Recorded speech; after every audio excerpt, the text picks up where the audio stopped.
Et si je vous disais que jusqu'en 1918, la gendarmerie nationale n'avait pas de direction propre, pas de commandement centralisé autonome, juste une institution efficace, mais noyée dans la machine administrative des armées.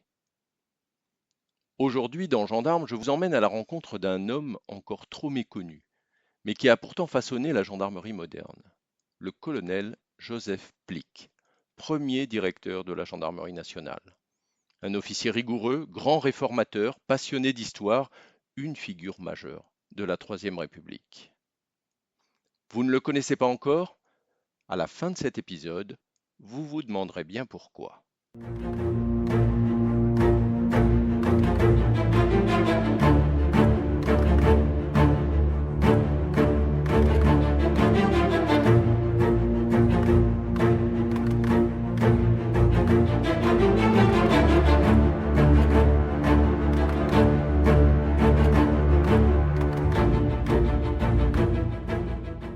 En 1918, la gendarmerie compte plus de 25 000 hommes sur tout le territoire. Et pourtant, elle n'a toujours pas de direction autonome depuis sa création en 1791. Elle dépend du ministère de la Guerre, relégué dans un bureau dépendant de la direction de la cavalerie, et ce depuis 1815. Un flou organisationnel qui handicape son efficacité, surtout en temps de guerre. Des voix s'élèvent dans la presse spécialisée pour dénoncer cette situation, comparant la gendarmerie à une province annexée ayant perdu sa vie propre et son autonomie, pour reprendre l'expression du journal de la gendarmerie en mars 1886. Les élus aussi, à la Chambre, demandent une réforme. Ils veulent que la gendarmerie ait au moins une sous-direction propre au sein du ministère. Ce sont les grandes manœuvres du tigre Clémenceau qui vont tout changer.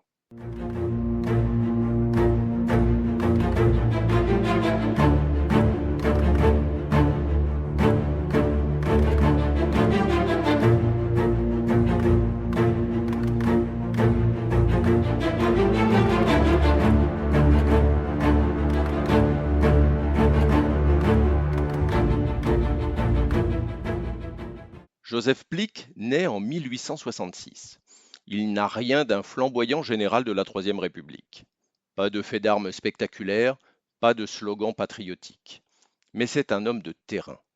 Il entre à Saint-Cyr en 1887, en sort en 1889 et commence sa carrière dans l'infanterie. Il sert à Limoges, puis dans différentes garnisons. Très vite, on remarque son efficacité, son calme, son sens de l'organisation. Il rejoint les rangs de la gendarmerie en 1893 au sein de la garde républicaine, obtient le grade de lieutenant et grimpe progressivement les échelons hiérarchiques. Affecté tour à tour à Domfront dans l'Orne, à Saint-Malo, il rejoint Lille où il est cité à l'ordre de l'armée pour avoir dispersé des attroupements hostiles. Promu chef d'escadron en 1908, il est affecté à Mende avant de prendre le commandement de la 12e Légion de gendarmerie à Limoges en 1917. Et c'est à ce moment-là qu'il va croiser la route du ministre de la Guerre.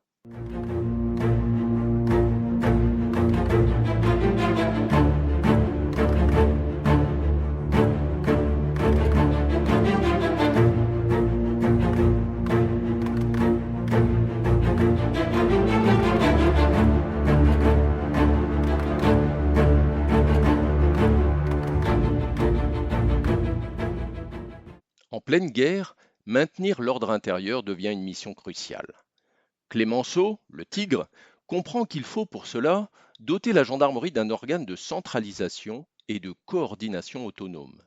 Et c'est ainsi que, le 16 février 1918, une sous-direction de la gendarmerie est créée, mais seulement pour la durée des hostilités. À défaut d'être une structure pérenne et réellement autonome, puisque toujours subordonnée à la cavalerie, la sous-direction de la gendarmerie est pensée pour gérer une force militaire à part entière. Et pour diriger cette petite révolution administrative, Clémenceau nomme Joseph Plick. Ce choix étonne certains, car s'il a des états de service brillants, il n'est pas breveté de l'école de guerre et n'a aucune expérience de l'administration centrale. Il n'est pas non plus dans les cercles politiques. Mais, pour Clémenceau, qui a pu apprécier son action lors des mutineries de soldats russes Regroupé au camp de la Courtine en septembre 1917, il est parfait pour le poste. Précis, expérimenté et surtout désintéressé. Dès sa nomination, Plick crée des bureaux fonctionnels. Organisation, personnel, réglementation, il modernise à grande vitesse.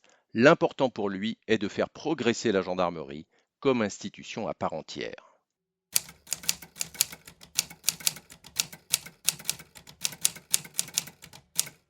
En effet, le cœur de l'action de Plick, c'est la réforme. En 1921, il rédige un mémoire conservé au service historique de la Défense dans lequel il expose les grands chantiers engagés. Amélioration de la solde, augmentation des retraites, statut de sous-officier pour les gendarmes, augmentation des récompenses, création d'écoles préparatoires, modernisation des matériels, projet de reconstitution d'une gendarmerie mobile, et il pose les bases de l'école des officiers de la gendarmerie à Versailles. Plick réalise une véritable révolution. Il pense la gendarmerie comme un corps moderne, équilibré, structuré, autour de compétences bien identifiées. Il pousse la professionnalisation, et c'est cette rigueur qui fera école après lui.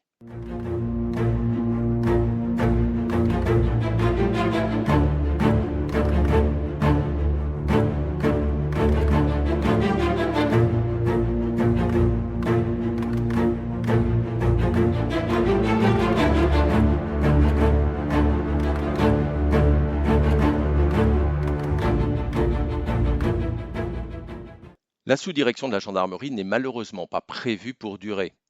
Elle ne doit son existence qu'au contexte de la guerre. Dès la fin des hostilités, son existence est sans surprise remise en question. Pourtant, un projet de maintien établi par la direction de la cavalerie à l'été 1919 indique clairement que, je cite, l'expérience a prouvé que l'organe créé provisoirement répondait à une véritable nécessité et les résultats obtenus montrent qu'il est indispensable pour le bon fonctionnement du service de la gendarmerie de maintenir la sous-direction à titre définitif. Mais rien n'y fait et en février 1920, la sous-direction est supprimée, officiellement pour des raisons d'économie. Une décision brutale qui laisse l'institution de nouveau sans direction propre. Le colonel Plick, quant à lui, se voit confier la Légion de Paris.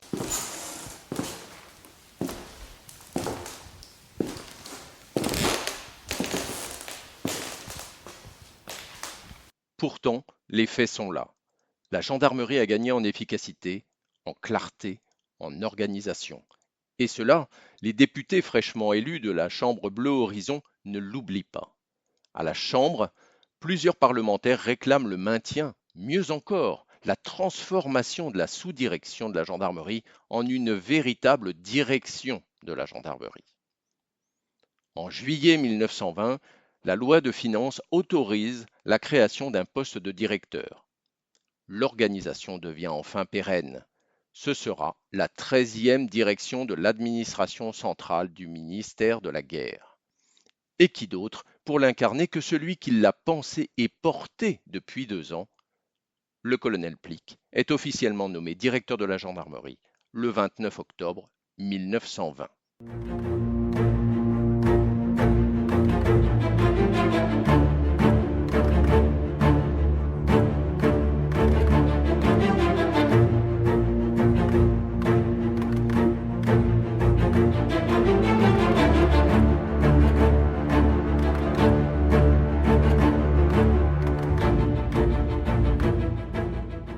C'est une consécration. Plick devient le premier directeur de la gendarmerie dans l'histoire de France. Et il n'a pas seulement initié les réformes, il leur donne maintenant un cadre durable, reconnu par la loi. Il poursuit le chantier entamé depuis 1918 et supervise notamment la création d'une gendarmerie mobile officialisée en juillet 1921. Mais Plick est un homme de terrain. Après 3 années à Paris et alors qu'il est au sommet de sa carrière, il demande à quitter son poste de directeur pour retrouver le commandement actif. Il est nommé à Tours à la tête du 2e secteur de la gendarmerie. Un départ volontaire, sans amertume, juste fidèle à ce qu'il est, un officier. Avant de quitter ses fonctions, le cabinet du ministre tient à témoigner de son œuvre. Je cite, a témoigné comme directeur d'une très complète connaissance de son arme et d'un solide jugement, a établi un programme d'amélioration à apporter dans le service de la gendarmerie tout à fait judicieux, mérite la première place vacante dans la gendarmerie pour passer général. Il est premier officier de la Légion d'honneur le 10 janvier 1921 et général le 24 juin 1923.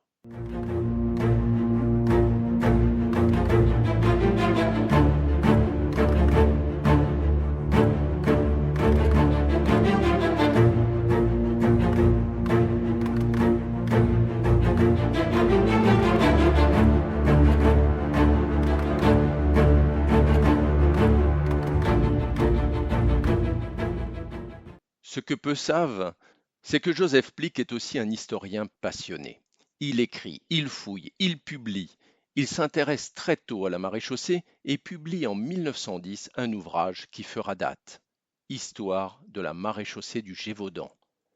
Ce livre devient une référence dans le milieu, réédité en 2009 par la Société nationale d'histoire du patrimoine de la gendarmerie. Il y retrace les origines de la gendarmerie avec une érudition qui impressionne encore les spécialistes. Elle est encore aujourd'hui une base incontournable. Après son placement dans la section de réserve en décembre 1926, il continue à écrire. Il enseigne à l'école des officiers de la gendarmerie. Il veut transmettre, expliquer, donner du sens à l'histoire de cette institution qu'il a servi toute sa vie et dont il est persuadé qu'elle doit servir aux élèves officiers pour méditer sur ses leçons, comme il le dit lui-même. Il porte même un jugement sévère lorsqu'il affirme que, je le cite, si ceux à qui les destinées de notre arme ont été confiées jadis avaient eu l'occasion d'étudier cette histoire et de méditer sur ses leçons, ils auraient évité bien des erreurs. Fin de citation. C'est la raison pour laquelle il appelle de ses voeux la rédaction d'une histoire complète de la gendarmerie, toujours en cours d'écriture. Plick n'est pas seulement un directeur, c'est un bâtisseur de mémoire.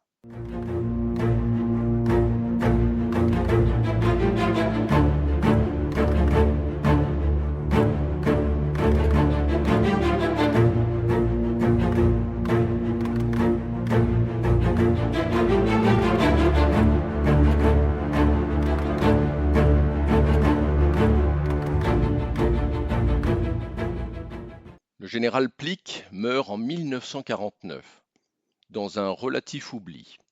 Son nom n'est pas entré au panthéon des grandes figures militaires et encore moins gendarmiques. Mais son travail est toujours là. Il a instauré la logique de direction.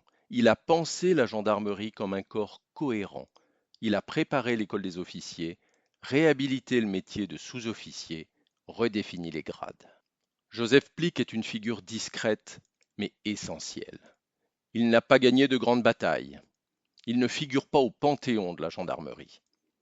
Mais il a mis en place les fondations de ce que nous appelons aujourd'hui la Direction générale de la gendarmerie.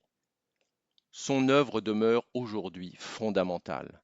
Il a donné un cadre, un cap, une cohérence. Il a transformé une armée de terrain en corps organisé. Et ça vaut bien une place dans notre mémoire collective.